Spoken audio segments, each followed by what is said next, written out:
here. So, welcome to Liberty Virtual Solutions. We present our podcast series called Marketing Mindset Mastery Radio Show, or in now TV show. I am your host, Marie Mason, and normally I have my lovely and talented co-host Cheryl Bernstein and join me, but she is on break for Thanksgiving. So this is our Thanksgiving segment.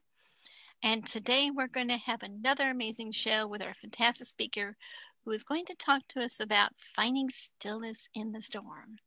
And first, we're going to promote some software that will help you find some help that you will find helpful and where you can also earn a little money too.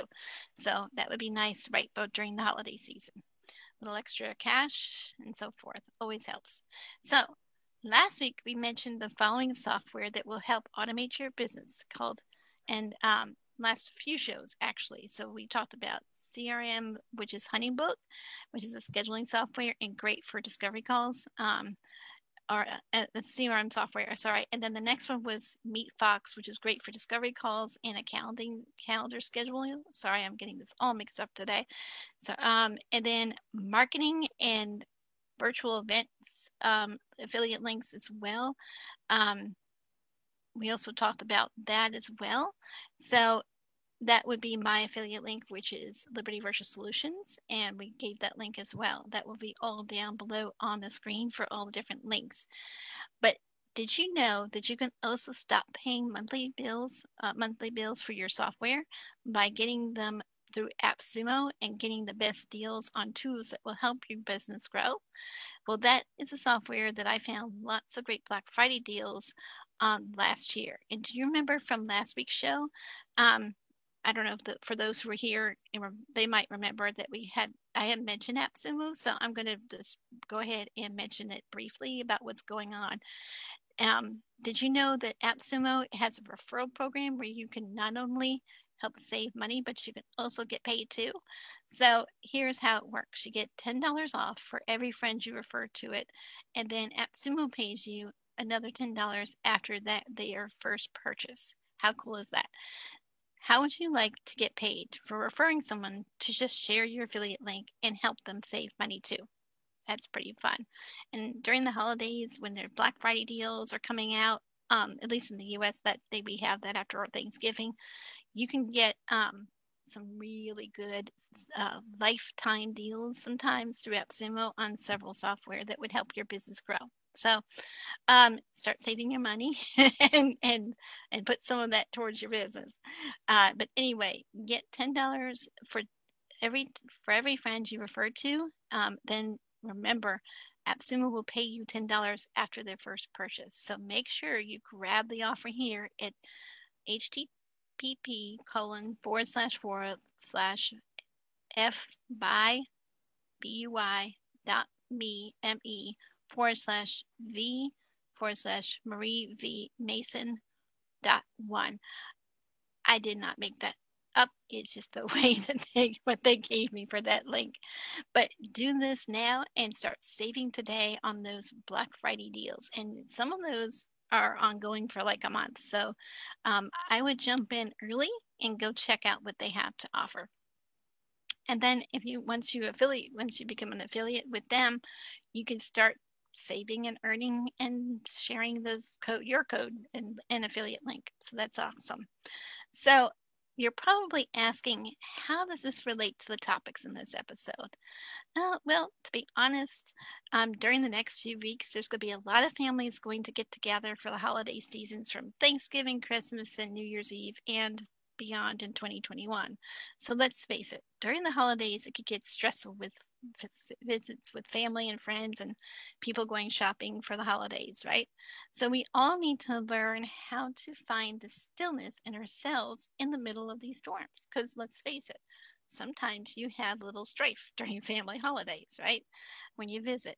Sometimes life just happens during the holidays because it's such a stressful season. So that is what our next guest is going to talk about today, about topics on finding stillness in the storm on today's show. So welcome back to the Marketing Mindset Mastery Radio Show with your host, Marie Mason.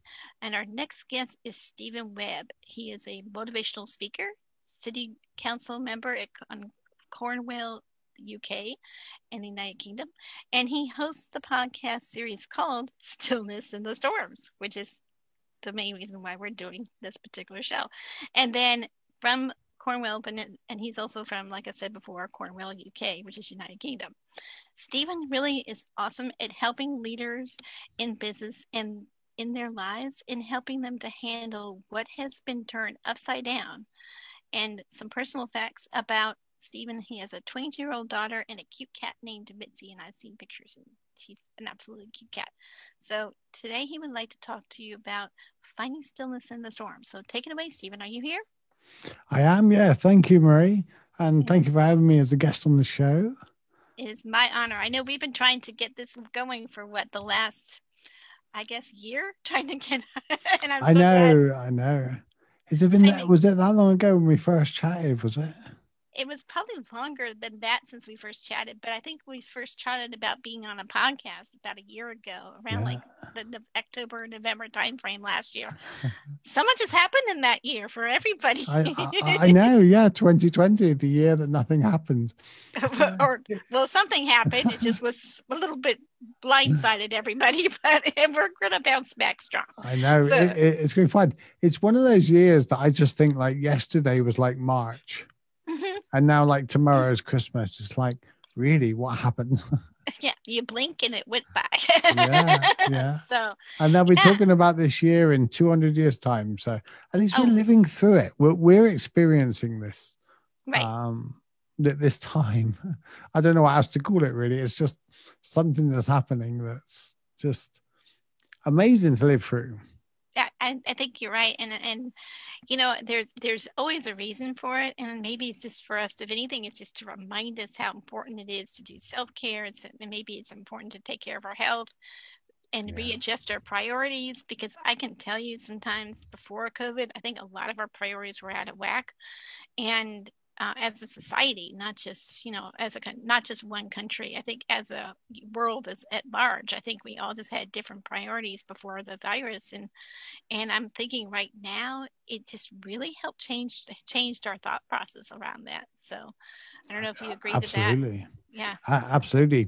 Just the connection, the hugs, and just being in groups of people, and as far as businesses go, we've all gone onto Zoom. We've all gone onto these calls and all that, which are great. And I think they'll stay. But we'll also have, instead of flying all over the world, going to these conferences and all, we will appreciate the Zoom to do the business side of it. And then we'll meet up to do the more socializing side. And I think it'll be really appreciated. When we do meet up, when we do get together, it'll be less business related, I think. I'm really looking forward to that. Me too. I think it's going to be more personal connections, and I think that's the only thing about the virus part, that it's sort of has changed things. We haven't had as much personal connections. We've been more focused on even though we have Zoom and Facebook and so many other social media connections, it's never been a time where we haven't been less connected in a way, from what leaders are telling me. So we haven't developed those real heart-centered relationships. We've been focused more on the superficial, and I think that's where we need to change that, to be honest. But that's sort of part of what we're talking about, but not really. It is really, but it leads into it. We almost have to lose something to gain something.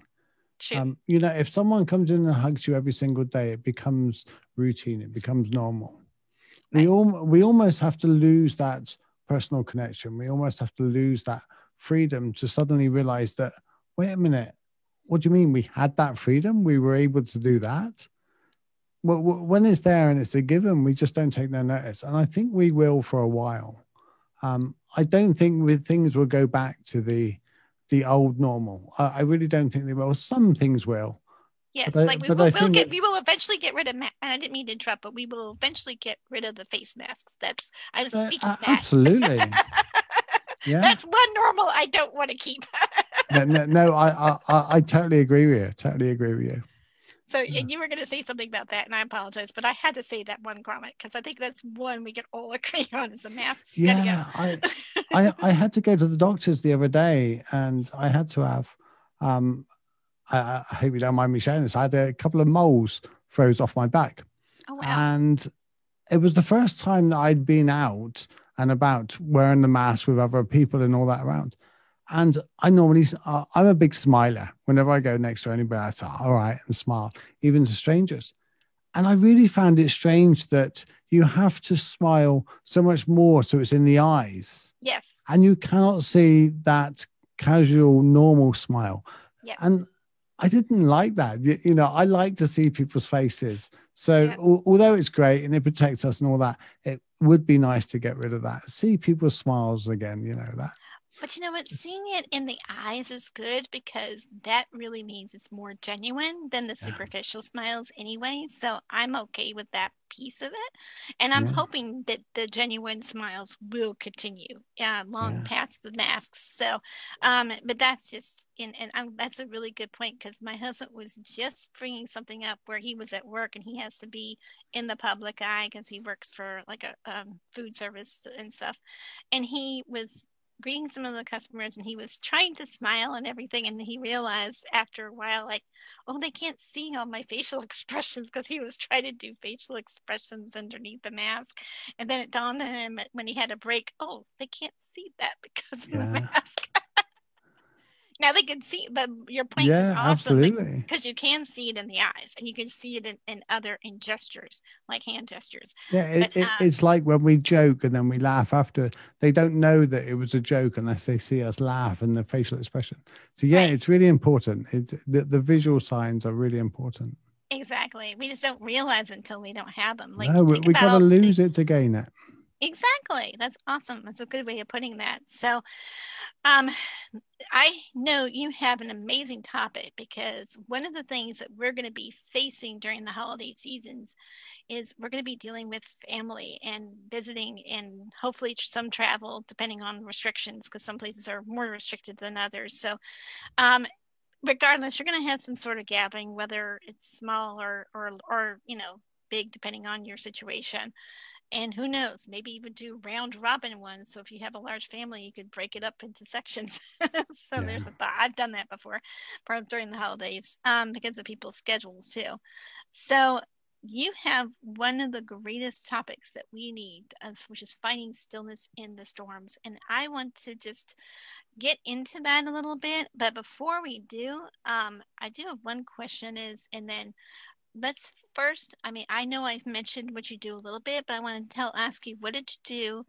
And a couple of questions prior to that topic, and then we'll jump into a couple of topic questions, and then we'll say and you've agreed to stick around to the second half. So we're going to have a quick break. At the halfway point, and then we'll bring you back for the more detailed, juicy stuff. So, let's just dive into the first question, shall we? And tell me exactly what it is that you do, because you have some amazing roles in your community and also in your business.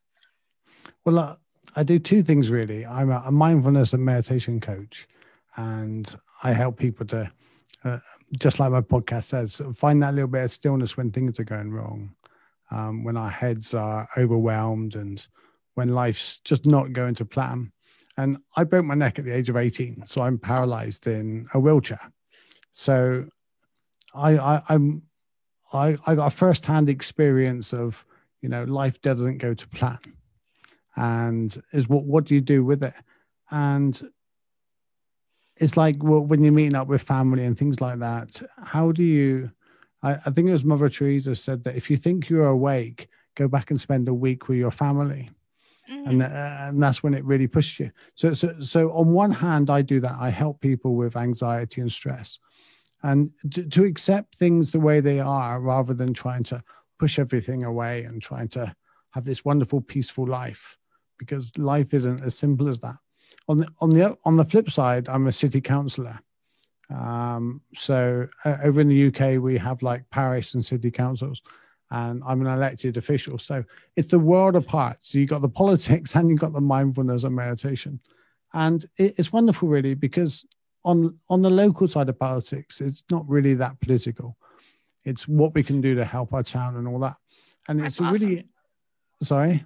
I said that's awesome that you guys are able to help your town and have a good Yeah. positive focus, whereas a lot of them are not like that. So, what It's exactly do really you do? important at the moment with Yeah. COVID-19, and what do we do for the vulnerable people and the people that cannot get out and the people that need to shield and all of that.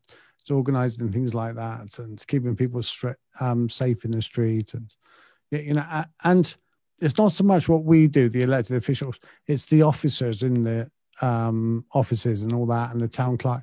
They're the amazing people. They're the ones that do the work. We go in and make the decisions. They're the ones that implement and do the work. So I got to thank them. A deep gratitude to the ones that really do the work. Oh, that's awesome. And you have such a kind heart about that too.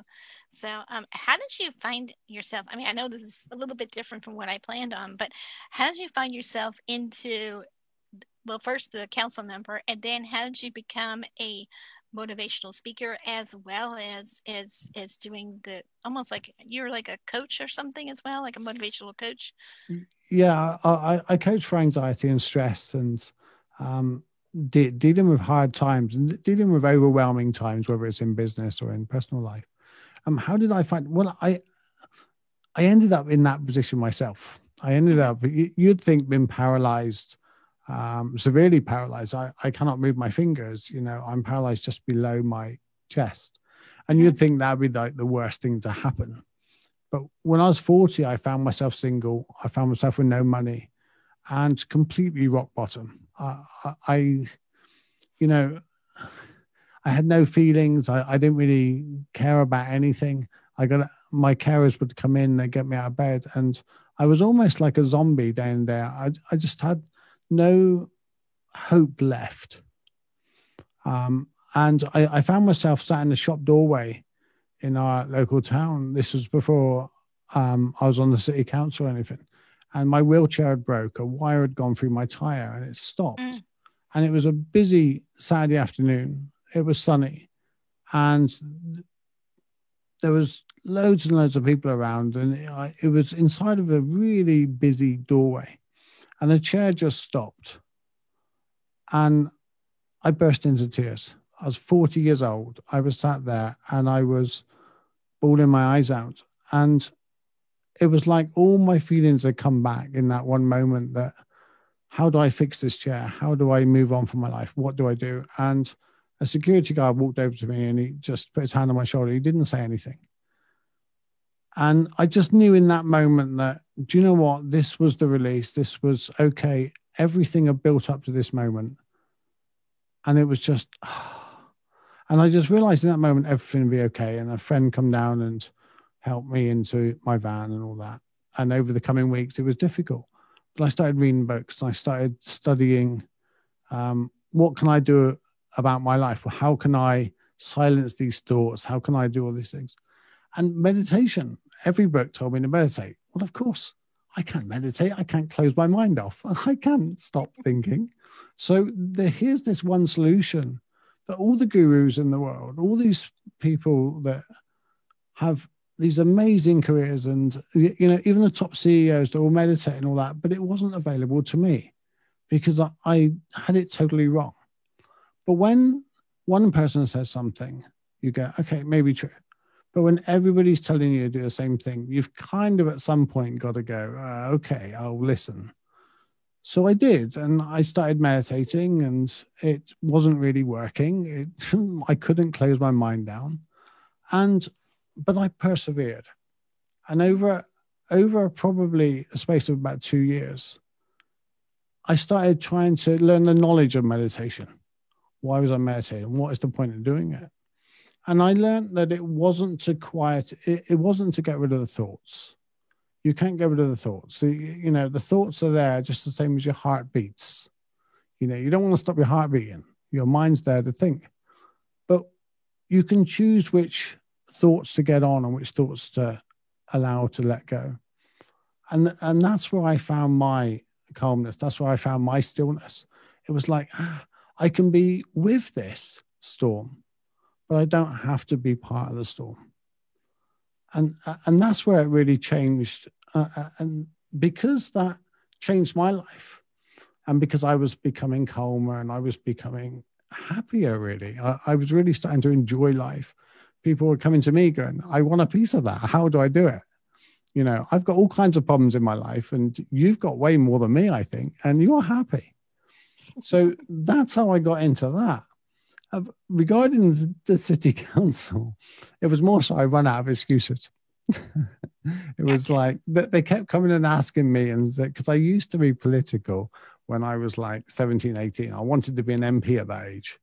Wow. And I done my, I done my work experience at the Houses of Parliament. And I live about 4 or 5 hours away from London. So at the age of 14, doing your 2 weeks work experience at school in London and the Houses of Parliament was huge. So I wanted to do that. So I was kind of involved in the local party. So over the next 25 years, they kept asking, will you stand? Will you stand? I was like, no. And I had an excuse every time. And eventually I ran out of excuses and they asked me and I said, okay. And I got elected. And now I love it. I really enjoy it.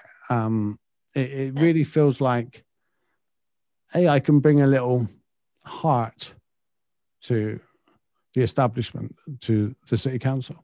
Not that the others don't, but also I can bring a unique perspective. Yeah, totally, and especially from a disability side, which is something I've kind of pushed away in my life. And you can set the example for others who are in your situation or having other challenges, because I mean, you're overcoming the wheelchair and you're not limited by your wheelchair or your handicap. You're progressing forward, and that's admirable, and that's something that people need to see and hear, because they don't have to be limited by their handicaps, even if it's learning disability, mental handicap, whatever it is, because some of it's are physical handicaps, some of it's are social, emotional, some of it's other mental and other areas, and don't limit yourself. And I think that's a great message to share. So now, and I love the story of overcoming, because it helps give people, what's the word I'm looking for? And maybe you might even have a word for it too, but I think what it does is give people hope, really. Yeah. So I think that's the simplest word. So thank you for sharing that. But yeah, is there more to that? I mean, as far as how did it lead into the coaching and speaking? Well, that's how it led into it. People want to know how I was doing it. How do I stay calm and here's the thing. There's a quote by Jack McCormack, Cormac McCarthy actually, and it says, "You never know what worse luck your bad luck saves you from." And here's the thing, people might often say to me, well, if you hadn't broke your neck, I think you would have done this, you'd have done that. And my question is, how? We don't know. My life might have been a whole lot worse. And we tend to see that if I'm not in this storm, my life would be, it would be sunny. If I wasn't broke, I would be happy. If I hadn't lost that job, everything would have been perfect. If we just got that contract, everything would have been rosy. And the thing is, we don't know the alternative. So instead of painting it in rose-tinted glasses that the alternative is always better, and like we've suddenly got the worst deal. I don't know I got the worst deal in life. I know there's worse deals than being in a wheelchair. It's not a deal that I would have chose.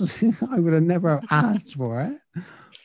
But the point is, whether or not I like the storm I'm in, whether or not I like the situation, whether or not whether we got the contract or not, the case is what it is. I'm in a wheelchair. What am I going to do with it? You know, you didn't get that contract. What are you going to do about it? You did get that contract. What are you going to do with it? The business failed. So what are you going to learn from it? So instead of being in the storm, wishing for the sun to come out, it's not going to happen. The sun will come out when it comes out. You're still in the storm. And that's whether it's a personal life, whether it's the overwhelm or anxiety.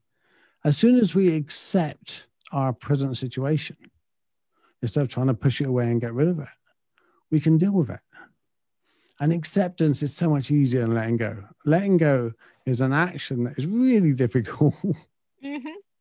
Especially when you're, especially like when you're physical stuff, when you're dealing with it, if you're dealing with an emotional attachment to a physical item, sometimes letting go of that, like that's where my clutter comes in, because I have too much emotional attachments. But this year's a season of letting go.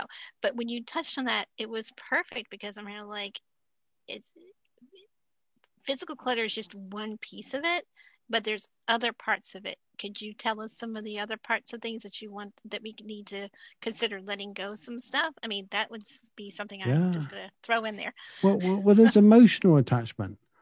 What I didn't tell you, what started my rock bottom at 40 was I was here. I was just at virtually where I am now. And for 18 months, I've been in a relationship, and it'd been going really well. Still in the honeymoon phase. A typical male side of the relationship. It was perfect. And I texted her in the morning. I said, why don't you text me back in the same way as you used to? You don't text me back as quick. And I thought I was clever. I thought I would message her on WhatsApp so I'd know when she read it.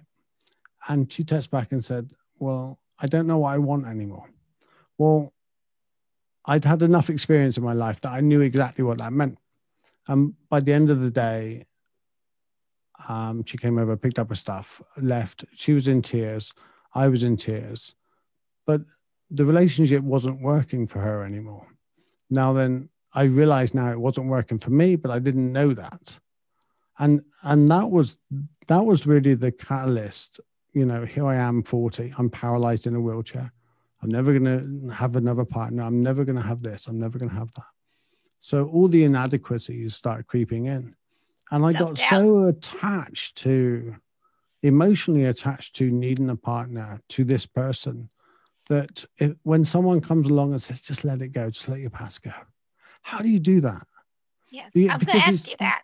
Yeah, it's not just the partner that you're letting go. You're letting go the fact that they make you feel more whole. So you're letting go of the fact that you're not a whole person. You're trying to let go of all that. Now then, because it's so difficult to let things go, first of all, accept the situation. And you don't have to like the situation. You don't have to enjoy it. You don't even have to do it in any kind of way to the external world or friends or anything like that. Just an internal deep breath and accept this is what this moment is. And I'm not in control of this moment, because none of us are in control of the current moment. Once the moment's here, it's already written. Right.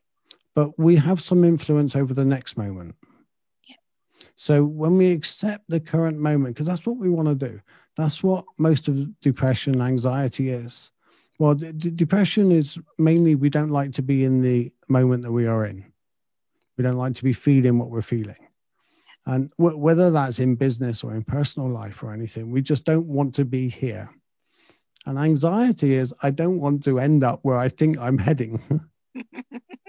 So if we accept that both of those things we are not in control of, we accept what we are in control of. Right. And we're in control of how we think about these things. Yep. We're in control of how we respond to them. Yep. But we're not we're not even in control of our bodies in regards to, if we eat a donut, we cannot control where the weight goes on. I wish I could just eat and visualize myself thin. Wouldn't anything I want? Yeah, that'd be great. Yeah. So we're trying to control the whole world out there.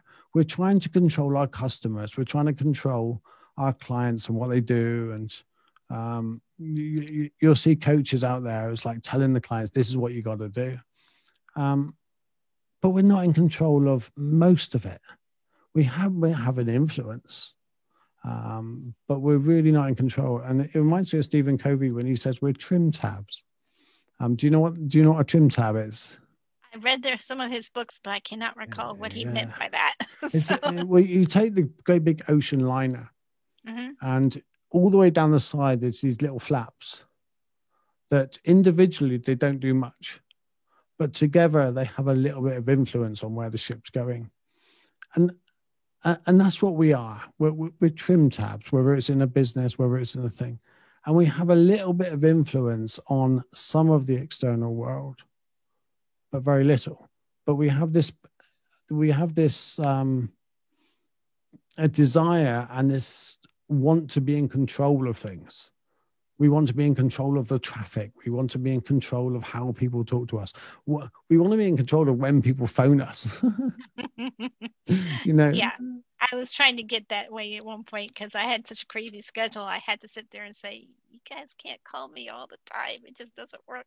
I can't answer. Yeah. I'm not," because you get busy, and let's face it, our schedules are not always free. So, and people think that you're free when you're like totally busy. So, Yeah. yeah. So I get that. So yeah, and you, And we also think the external world knows what's going on in our internal world. yeah, I don't know what's going on in my internal world 90% of the day unless I do a check-in. yeah, totally get that. Yeah. So So we're trying to control everything.